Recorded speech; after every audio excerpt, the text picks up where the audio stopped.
আসসালামু আলাইকুম রহমতুল্লাহ। আরব গেজেট থেকে আমি আবিদ হাসান, আপনাদের সকলকে জানাই জুম্মা মুবারক। আজকে শুক্রবার। আপনারা যারা আমাদের কাছ থেকে আজকে যে কোনো ধরনের প্রোডাক্ট অর্ডার করতেছেন, এগুলো আজকে ডেলিভারি করা হবে না, অর্থাৎ আজকে ডেলিভারি না হয়ে ডেলিভারি হবে আগামীকালকে।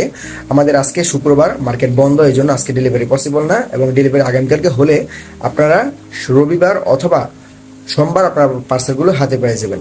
আরেকটা কথা আমি বলে রাখি, আমাদের আরাফ স্টুডিও ইউটিউব চ্যানেল এবং আরাফ ব্লগস ফেসবুক পেজ একটা নতুন ভিডিও আসতেছে। আপনারা অনেকেই জানেন যে বর্তমান চলমান ইরান যে যুদ্ধ আছে, এই যুদ্ধের বর্তমান প্রেক্ষাপট আপনারা কীভাবে ওয়েবসাইটের মাধ্যমে জানতে পারবেন, সেই বিষয়ে একটা ওয়েবসাইট রিভিউ আমরা আনতেছি। তো আপনারা আমাদের চ্যানেলটি ফলো করে দিন এবং সাবস্ক্রাইব করে দিন, যেন আপনারা ভিডিওটা আসতে সাথে সাথে দেখে বর্তমান যুদ্ধের পরিস্থিতি জানতে পারেন।